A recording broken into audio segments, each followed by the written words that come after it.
What's the most creative way of driving someone crazy discreetly?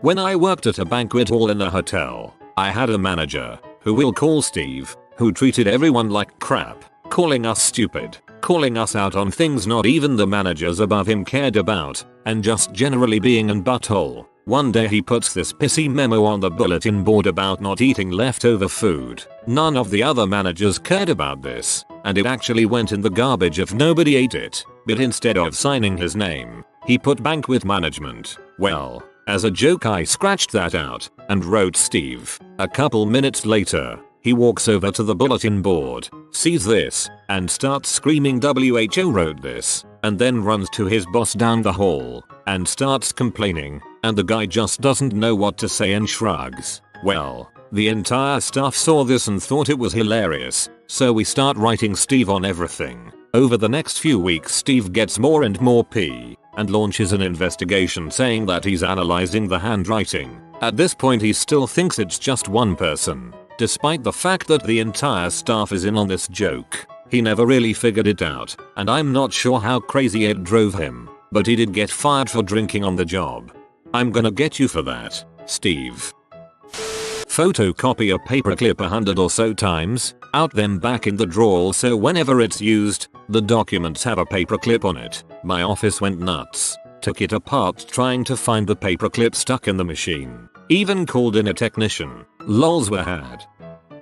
Glitter. Everybody hates glitter. I came up with this prank a couple years ago. Every morning, I would take some glitter, which conveniently came in little vials, and pour some into my roommate's pants pockets while he was out of the room. Usually I could tell by his morning routine which pants he was going to wear for the day, but even if I got it wrong those other pants would be primed for the next time he wore them. All day he, like everybody else on earth, would put his hands in his pockets to get his phone, keys, or just casually, thereby transferring a little glitter to his hands. He would then touch his shirt, pants, and or face at some point. For 2 weeks people would tell him that he had glitter on him, but he was never able to figure out where it was coming from. After going on a rant about how confused and utterly crazed by the sudden appearance of glitter everywhere he goes, I came out and told him that it was me. I could have easily done this for a lot longer, since he never figured out that the glitter was in his pockets, even though I became very liberal in the amount I poured in.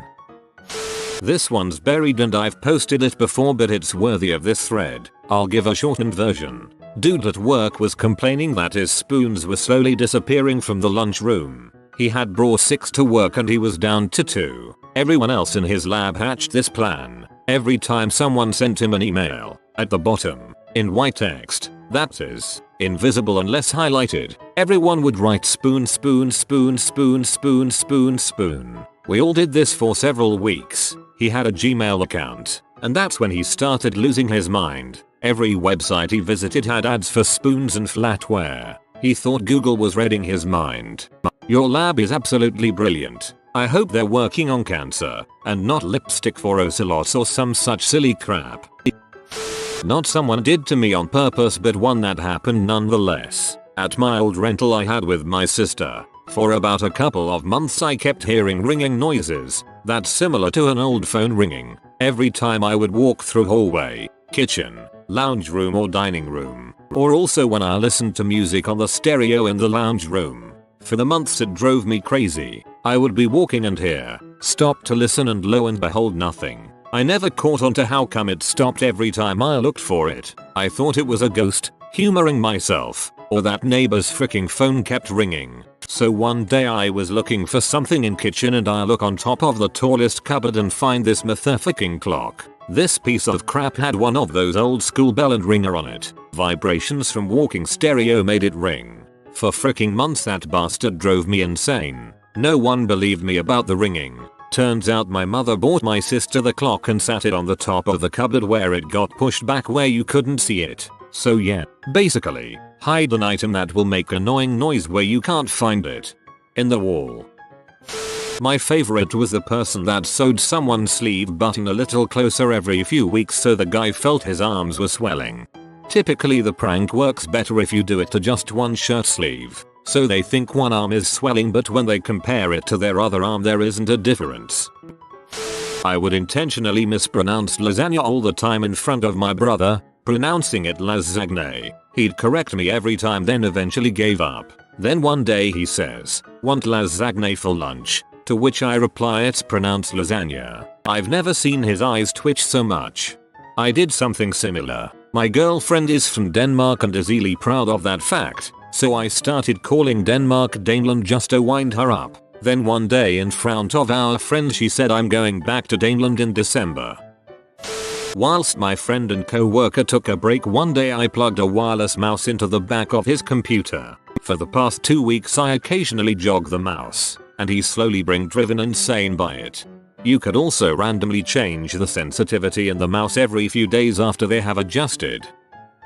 One delightful day, a co-worker and I switched a fridge door, which was designed with internal handles for just such a decision, from opening on the left to opening on the right. Took about 10 minutes, and a Leatherman to do it. Next day, everyone comes in, tries to get creamer, and we delight in the mischief. Everyone handled it with varying degrees of aplomb, shook the fridge a bit, tried a few times, finally noticed the hinges, and went to the other side. Shrugs were had, fricks were not given.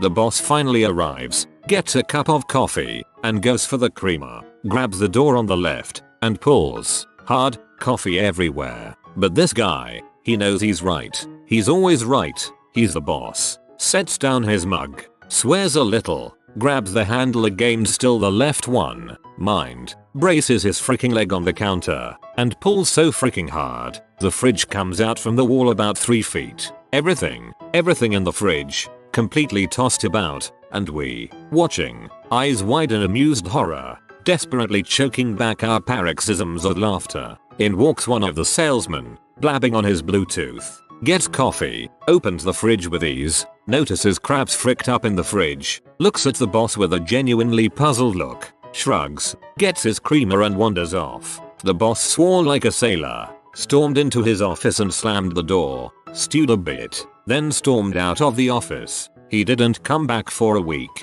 TLDR. I'm laughing so freaking hard at the memory of this. It took me half an hour to type it out. I like the subtlety of your misuse of TLDR.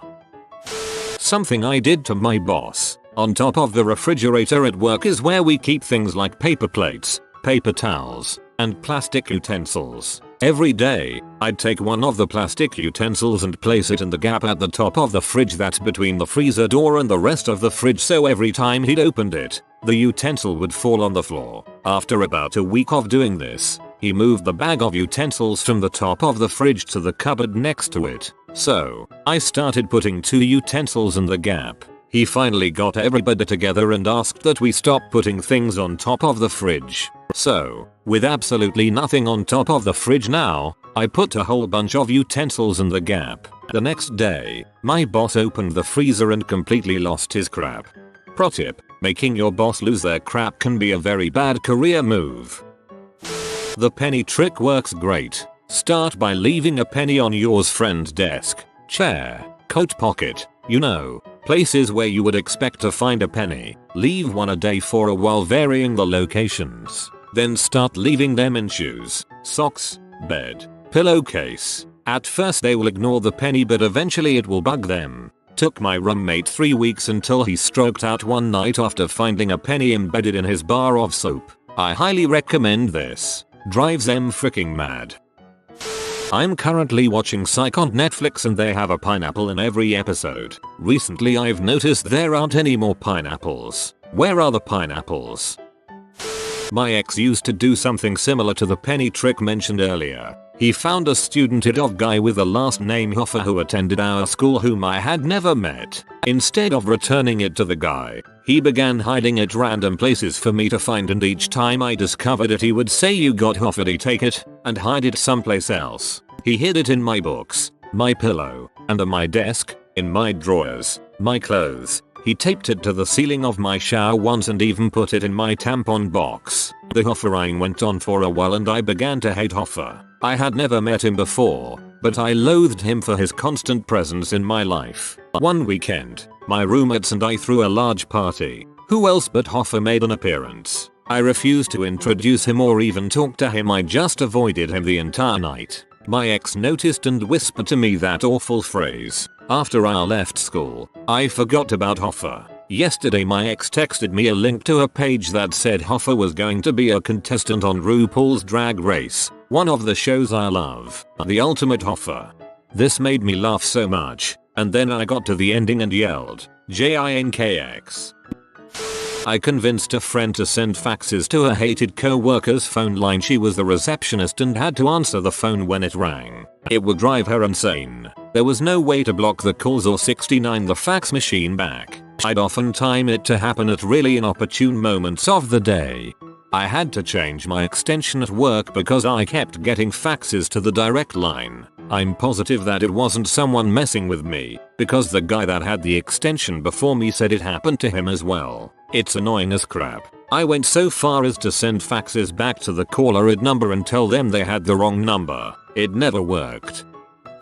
This isn't that creative, but fun. When you are talking to someone, keep looking at one specific spot on their face, like a side of their nose or something. Don't stare at it all the time, but enough. If they ask if there's something on their face, act like you don't know what they are talking about. It doesn't take that long when they can't remember what they were talking about. My mother said she had a really horrid teacher in high school, so she and the other students decided they would just stare at his crotch whenever he was standing up. First he kept checking his zipper, then he stopped standing up, then he quit. She says it took about 2 months. Mail them 3 ping pong balls every day with no explanation or return address. Do this for years, then one day send them a single green one, and stop. Another co-worker, we rolled down his back window one day during lunch, and tossed broken glass on the back seat. The next day he shows up to work with it taped up. The following day after that he took his car down to the window repair shop where the mechanic rolled the window up in front of him. I just imagine the guy's face when his window is rolling up real slow in the repair shop. I downloaded the theme to 21 Weeks Later, the real creepy instrumental tune, put it on repeat, and left it in our living room, hidden, but at a real low volume. My roommate would study in the room all the time, so when it was quiet, you could barely hear it. After a couple weeks he says the living room gives him the creeps. Haha. When you're talking to one of your friends or somebody you know, always stand just a little too close, or a little too far away. If you're standing too close and they back up, you back up too. And if you're standing a little too far away and they move closer, you move closer. Repeat. Watch them go slowly mad and probably try to avoid talking to you again. Surefire way to maintain meaningful friendships. My sister was really passive aggressive towards her roommate. She used to eat all the berries out of Kellogg's Red Berries cereal but leave a small amount enough so she thought Kellogg's was just being an butthole. Historical note, John Harvey Kellogg was an butthole. 3 years ago I made my wife a lasagna. Sauce from scratch, homemade spinach pasta, expensive cheese, the works. Hours invested, and the return? You should put more cheese on it like at the macaroni grill. I went out that night and bought 6 interior left-hand doors. All of our interior doors were right-handed. I cut plugs to fill the strike plate and hinge mortises, and every few weeks I change out a door or two. Right hands for left, left for right. It only takes about 20 minutes now. Pull the door, plug the mortises, spackle the plug seam, chisel the plug from the opposite side, hang the opposite door and sweep up. I painted the first few times, but it's a white jam and I decided the paint smell was more suspicious than the unpainted spackle. It's a thin seam, and my wife wouldn't even know where to look. She's never said anything about it, but I've seen her grasp the air where a doorknob used to be 100 times. Frick the macaroni grill. This should be in the Guinness Book of World Records as the most passive-aggressive act ever. Sing the Batman theme song, na na na na, over and over but never say the Batman part. You build everyone up for it and it's just not there. If the person regularly uses a bike, put some small ball bearings inside the seat tube when they are not looking.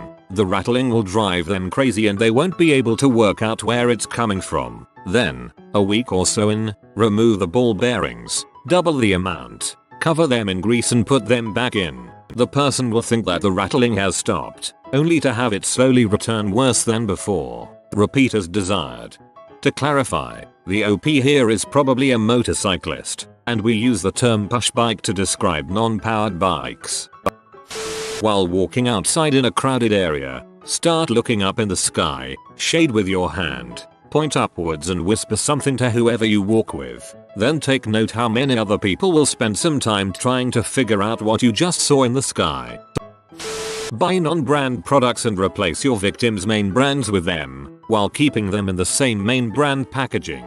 Everything will seem off a bit, but they will dismiss it. Joke's on you because I already buy non-brand. From the Rooster Teeth podcast. Conspire with friends to send all IMs to the target in quotation marks. Drives them crazy trying to fix the error, or change a setting that doesn't exist. I freaking knew IT.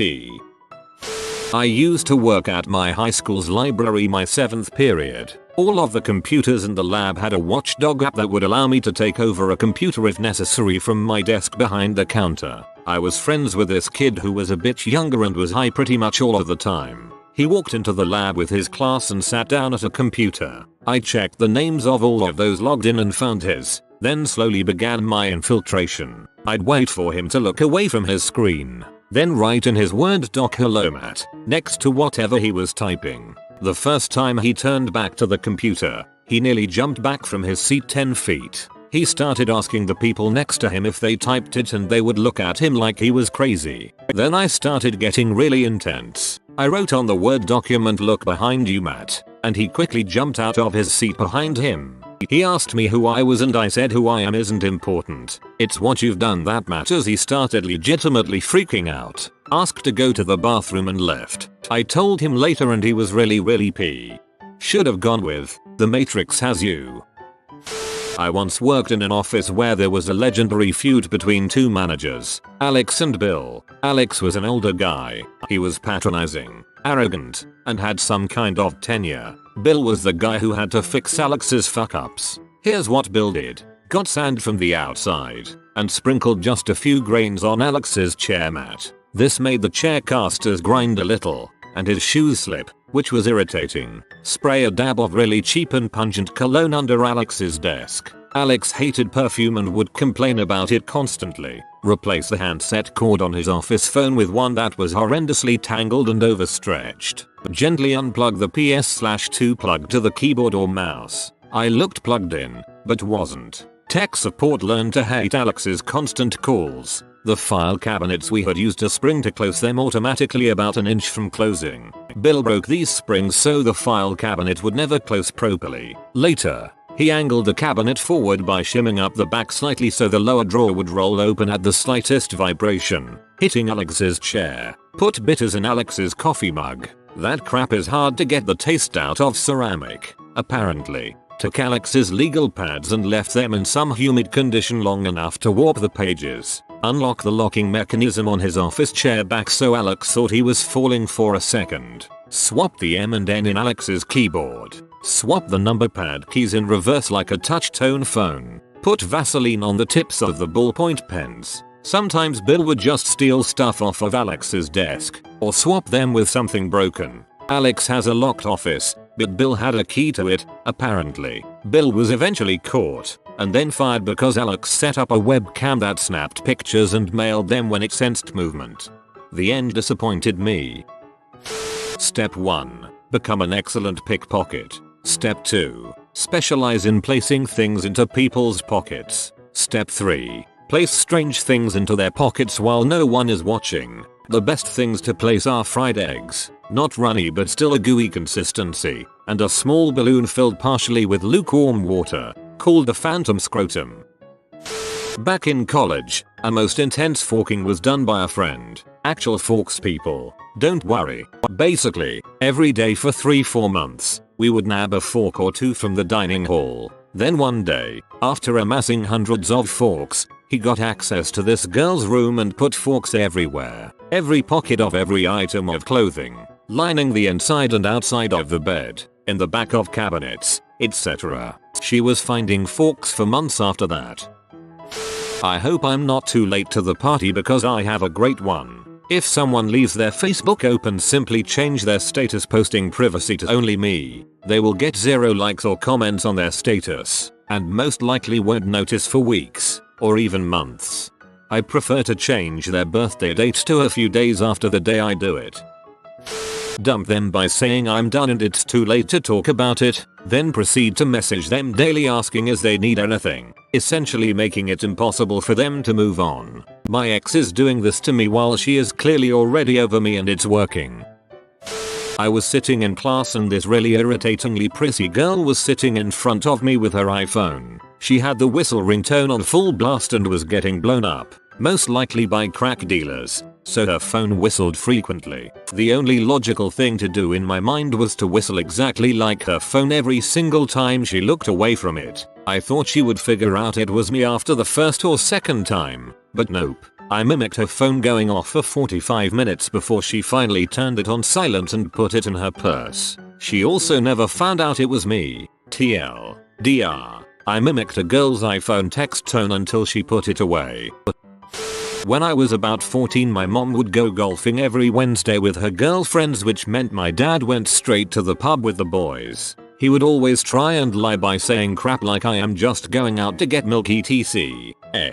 We obviously knew what he was doing, so I decided to frick with him. One night I heard him come home drunk as per usual, so I crept down against the back door under the little window thing. This was about 2 AM, and for some drunk logic reason he didn't want to use his house keys on his chain. Maybe they made too much noise, so he would walk to the garage, grab the spare key from there, come back and unlock the door, and back to the garage to put the key away. That is when I would just lock the door again and wait, and it was worth it every time. Now the first 2 times he would come back to the locked door and would just be puzzled. Did I unlock the door? Am I really that drunk? After the 3rd time I could feel his anger starting to boil. At this point you might be asking yourself, why not just unlock the door and come on in? To this day I still ask myself that question, and have yet to find any answers. 5th time around, now he is beside himself, swearing at him, the barbecue, the back lawn. No one was safe.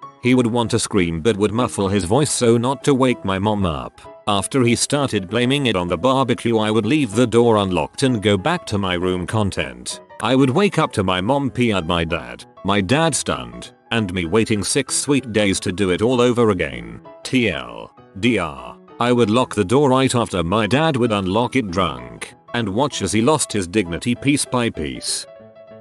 I spent a whole day crinkling a disposable water bottle every time I took a sip, not crushing it, just a little crinkle. It caused a minor freak out at about 2 in the afternoon. You're the worst kind of person, especially if it's in a classroom. Move something around constantly when they aren't there. If it's a neighbor, move their doormat every morning, put up their mailbox flag, put Vaseline on their car door handles every morning, rearrange garden gnomes. If at an office, make their chair higher or lower when they leave, steal all but like 5 staples, break all their pencil tips, switch blue and black inks in pens. Confirmed. Move your roommate's bed away from his/her wall 1/4 every day. If they move it back, move it to the past place plus 1/4. Keep doing this.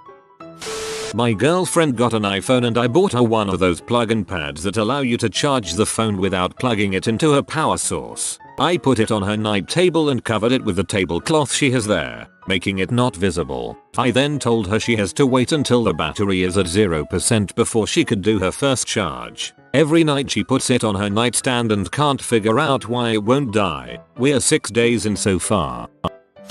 My neighbor is a huge freaking dong, always being loud, yelling at his wife, the dog, the kids, etc. Always playing his crappy garage rock, blasting it out of the garage so the whole street can hear. My payback for this is that every night I go over to their front yard and move the stuff around. His crappy little garden gnomes, his crappy hose, his crappy lawn mower, his crappy shovel. Just move all of it around a little bit every single night. Every now and again I hear WHO keeps moving my fucking shovel around. Haha, sucker. You should take a dump in his front yard. If your friend isn't computer savvy, install the blue screen of death screensaver. They'll be convinced their machine is constantly crashing. I did this to a friend at work. I was planning on letting her off the hook after a few minutes of fun, but unexpectedly got tied up. By the time I returned, she was knee deep, uninstalling every flippin' thing on her machine. I felt kinda bad, hadn't intended it to deteriorate to that point. She had to reinstall and reconfigure quite a few programs. Another friend, I replaced his desktop background with a snapshot of his desktop. It looks completely normal until they rearrange or delete icons. Then suddenly they have seeming duplicates all over the place and icons they can't seem to click on. That friend ended up deleting a bunch of their legitimate icons. Luckily, they didn't empty their recycle bin. If you are new to the channel, you can subscribe. I publish new videos every day. Until then, check another video.